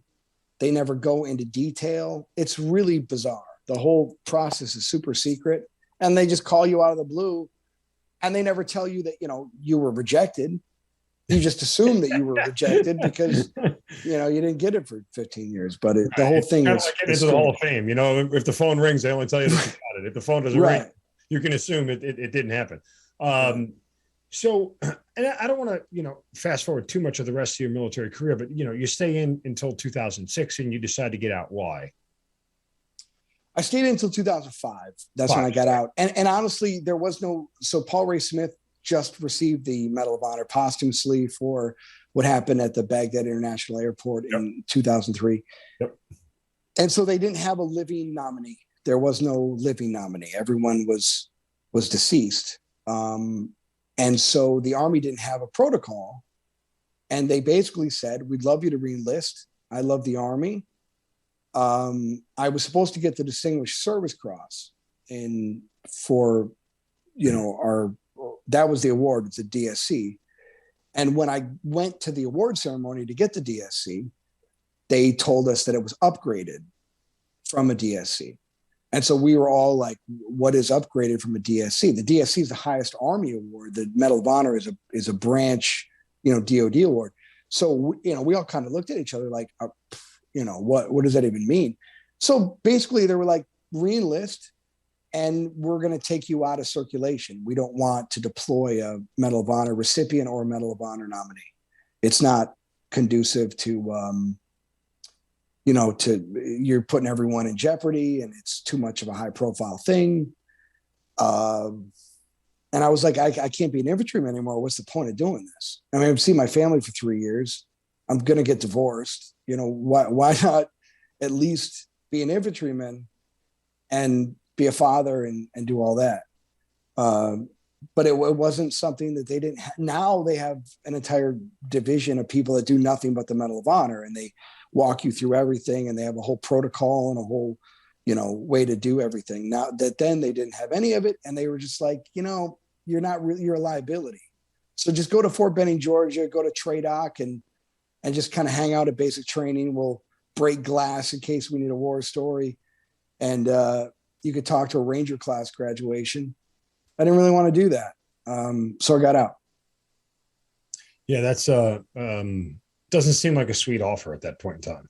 No, it wasn't. But I didn't really think it was going to be honest with you. It's like, you think it's going to happen. and then it's not going to happen. And then you're like watching, I got to see Saljanta and, all these guys, great human beings, all Afghan vets. And I saw the pressure they were under. And, Dakota Myers got TMZ in his life, and Kyle Carpenter, all these people just in your personal life and in your business. And I thought, man, I'm blessed not to ever have this thing. I don't want to be that guy. I don't want to have, people in my life, in my business, So I thought that was another blessing.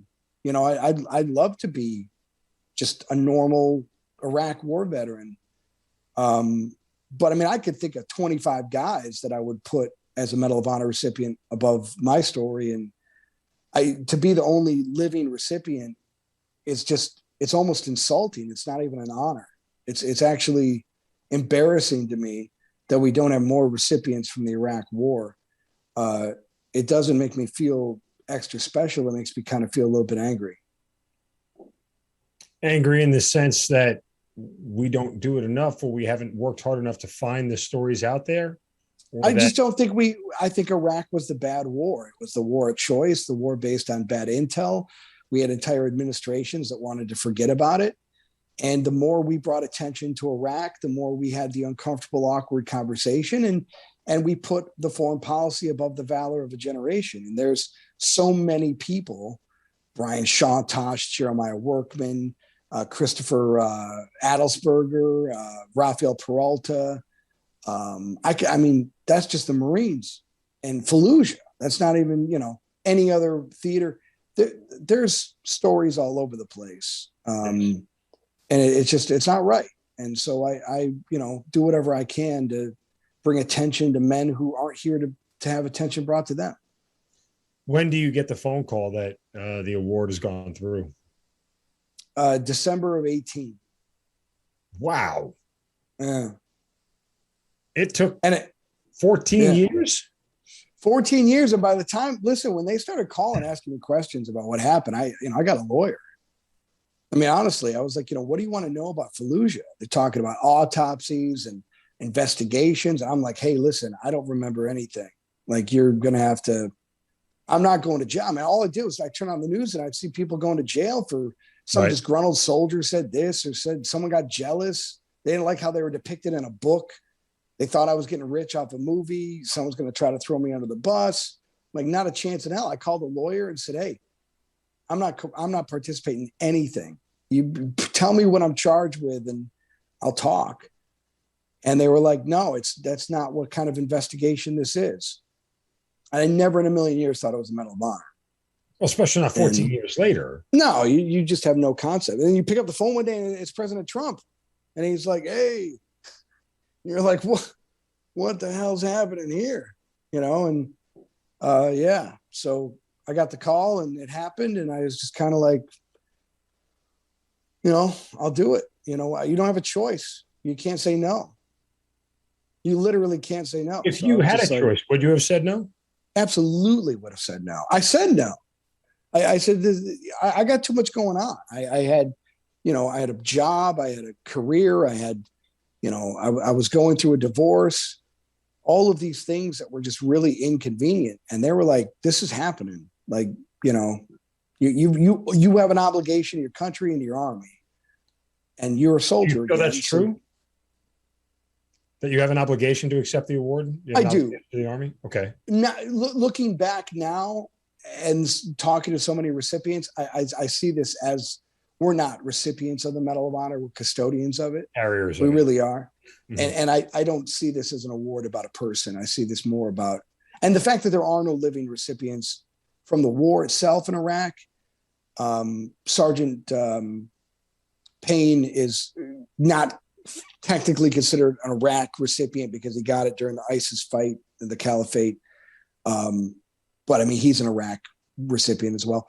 But, looking at that group and thinking to myself, we have to do more. We have to educate people. We have to remind them of what was sacrificed, what kind of people were out there. And so, let's make this about, the guys that didn't get the glory and didn't get the stories and don't get the, the attention. And that's what it's about for me, at least.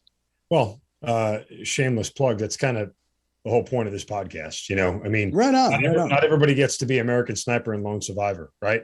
Not That's everybody right. gets to have a book made into a movie, but everybody has a story. And our whole goal is to continue to share those stories, whether it's the specialist who did 4 years, one deployment and got out, or a 3-star general who, was all the way working up at the Pentagon, the highest levels of the Department of Defense.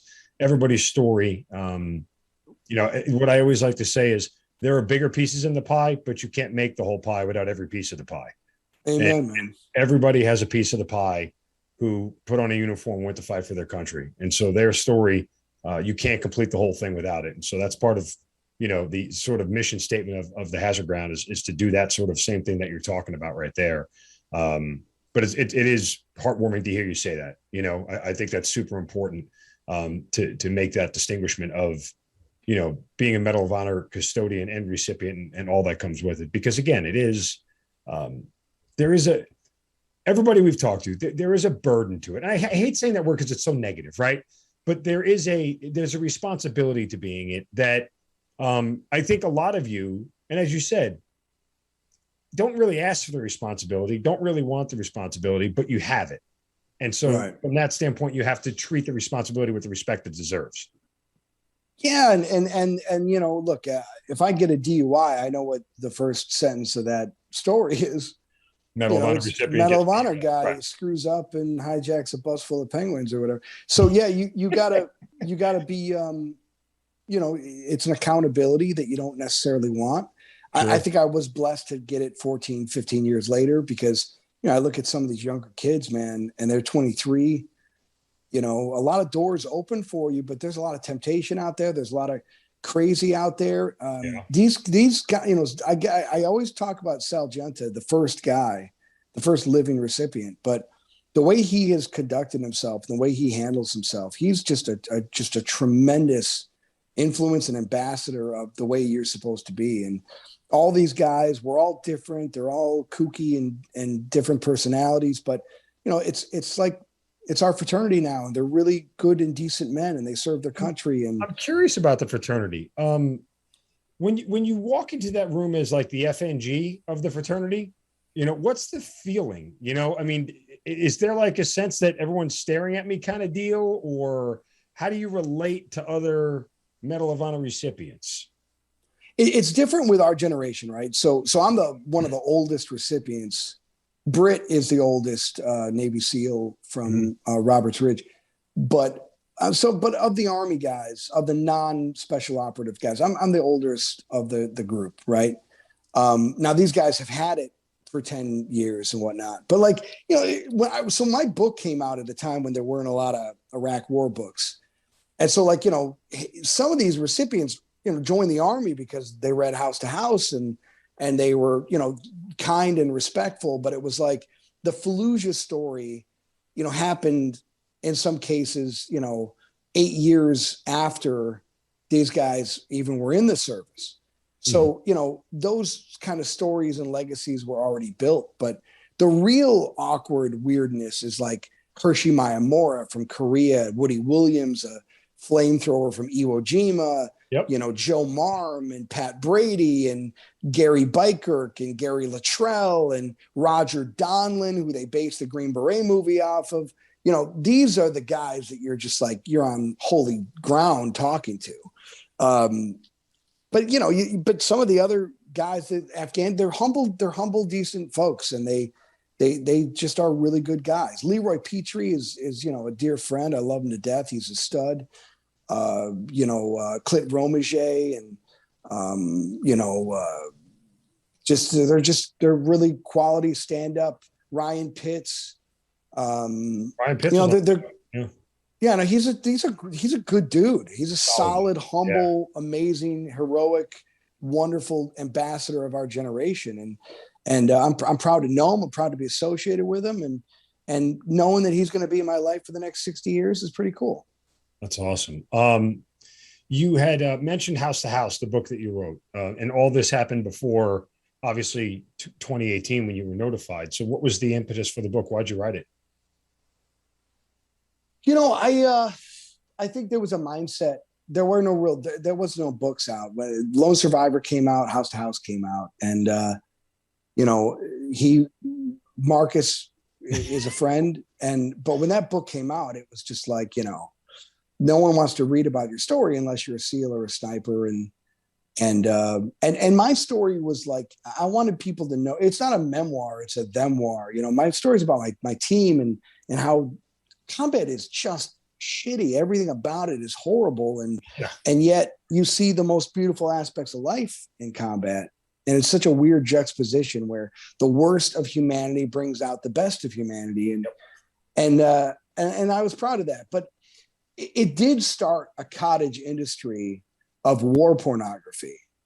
And looking back, I don't think I would have written House to House. Knowing what's happened now where you've got, books like Destructor, how I murdered 80,000, people with, artillery. And it's turned into like you did that? Well, I did this, I can top that kind of story. Yeah. And that's just, I feel like I'm a part of that. And I never wanted to be a part of that. So I'm careful. I'm doing a new book now that's kind of a little bit of an apology for, just how I want our generation to be remembered. It's not about us. It's never been about us.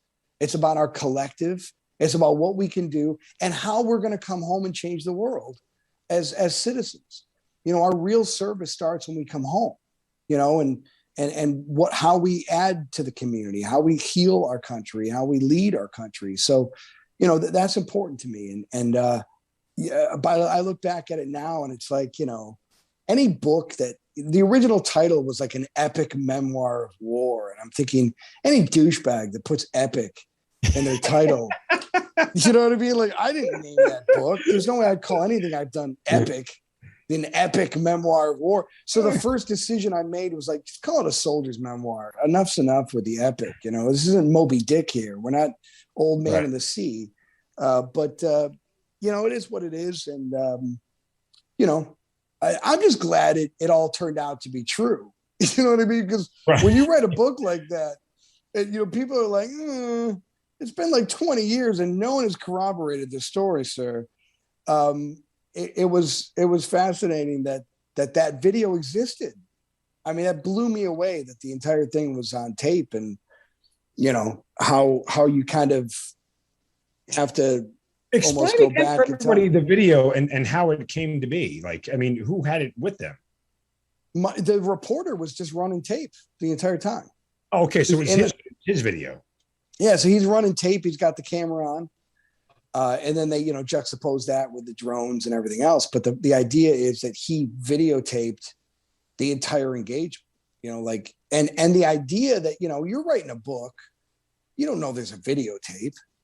You know what I'm saying? Like, you're the only, really, there's 1, 3, 4 witnesses to the entire thing.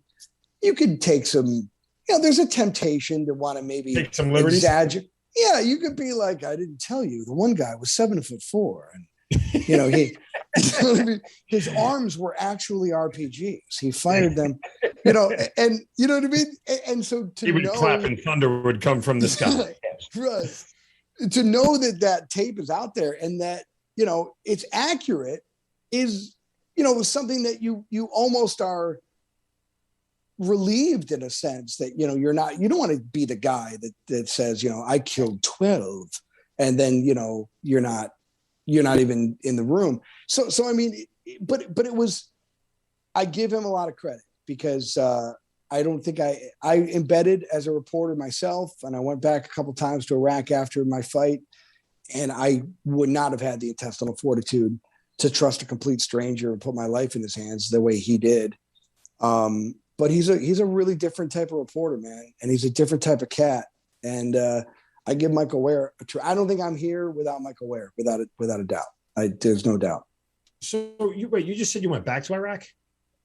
Yeah, I went back in 06 and 08 as an embedded reporter, shooting B-roll. That's right. And, okay, so you go back there doing that. I mean, what's that experience like for you? It just I remember coming home from the war and just thinking, I was in the line at Starbucks, and I always had like 11 guys behind me that could enforce my will. I was an 800-pound gorilla. I was like, oh, you got an attitude? Well, Ruiz, come take care of this. When you're alone, you're just a normal guy.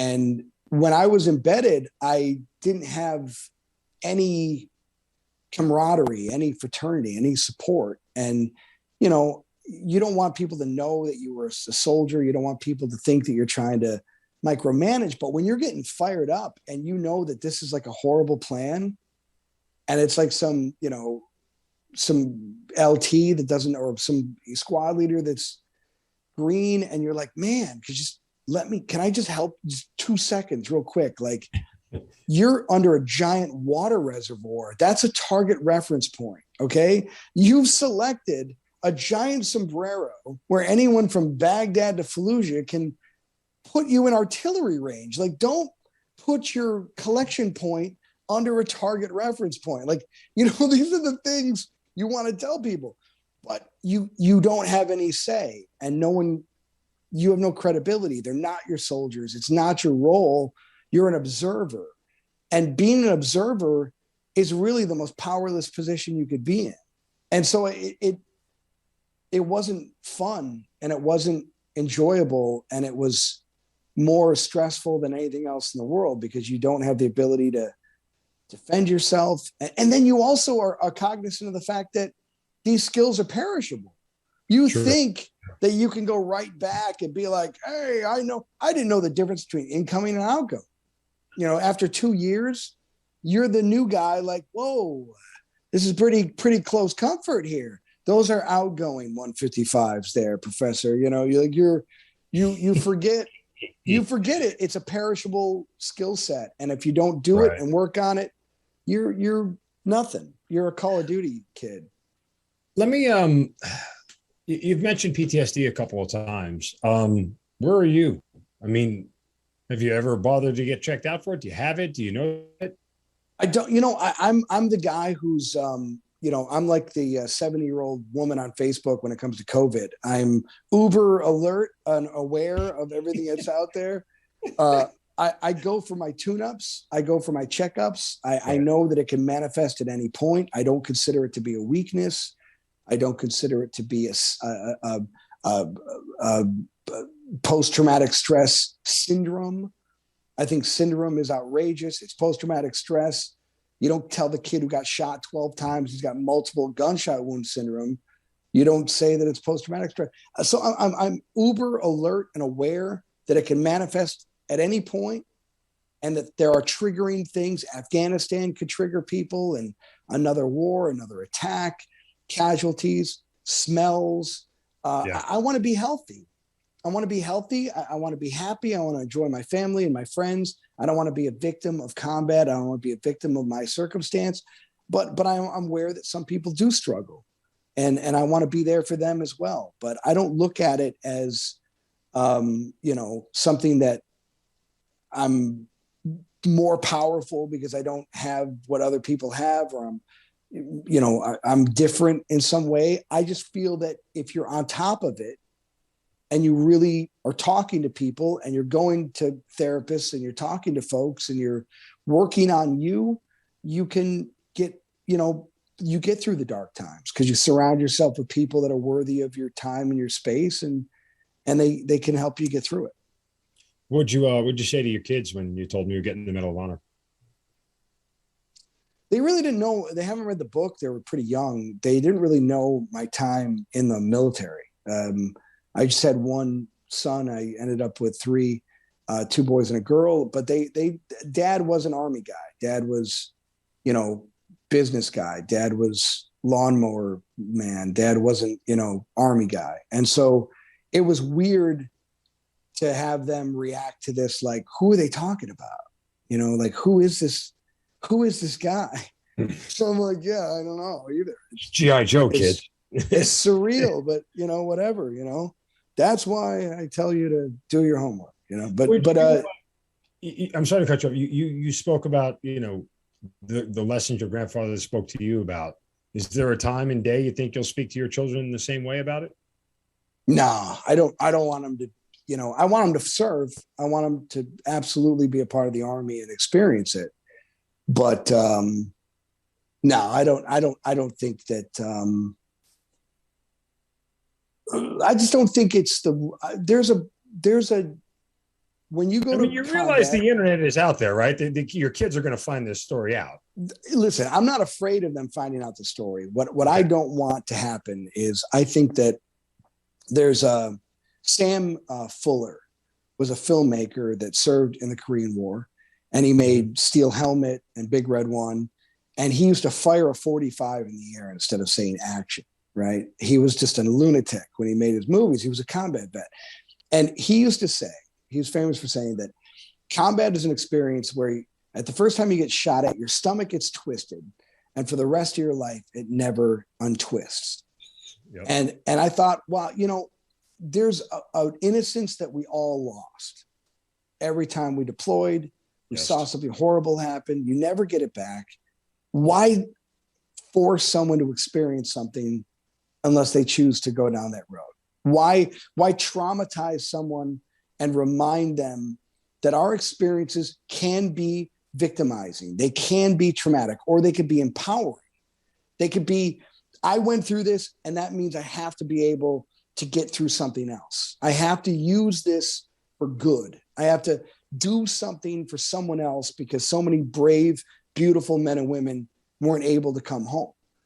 That has to be why we went through it. Otherwise, you know, we serve a sadistic and unloving God. So, you know, I look at all of it and I think to myself, you know, don't intentionally, there's some people that low crawl to the copy machine. They put their DD-214s on their car. I mean, they're super proud of their service, and I get it. But I just found that if they want to know something, they could find it out on their own.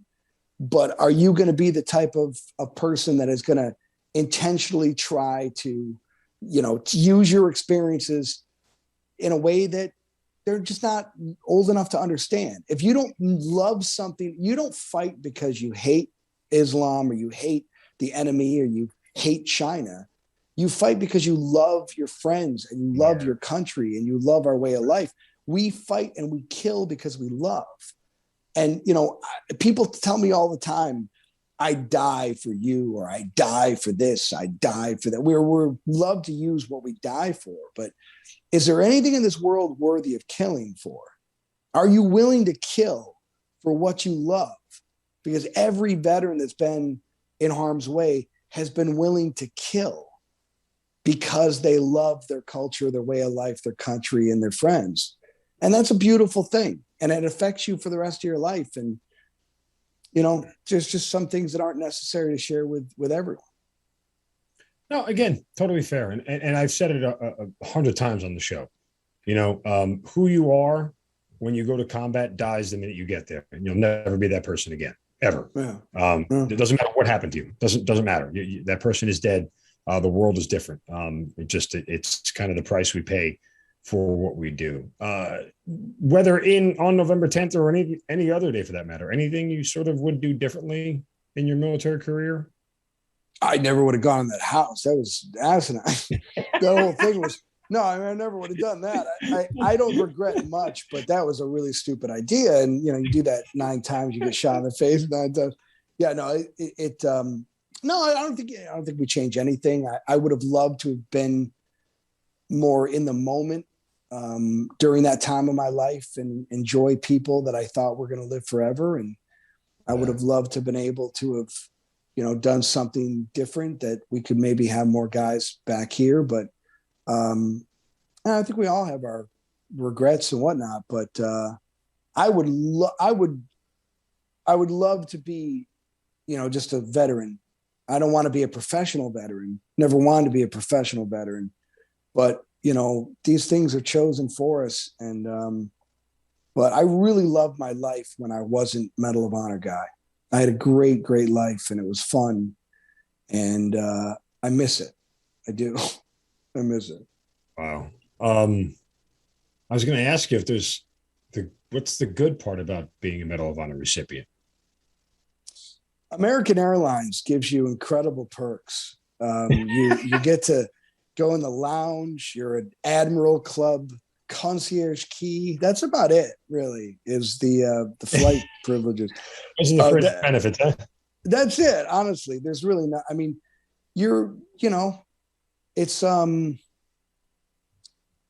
It's an incredible honor. It's an amazing fraternity. We just lost a recipient 2 days ago from the Korean War. Marine fell on a grenade. Dewey passed away. The number is smaller and smaller, and in 20 years we'll have 15 recipients. It's one of those things where it's a small club, but we get a little crazy over awards, and we don't really focus on the essence of why we serve and the people out there. The awards are cool and the stories are awesome, but in order to get a Medal of Honor, you have to have it witnessed. And there's so many things that have been done in our military that weren't witnessed and were amazing.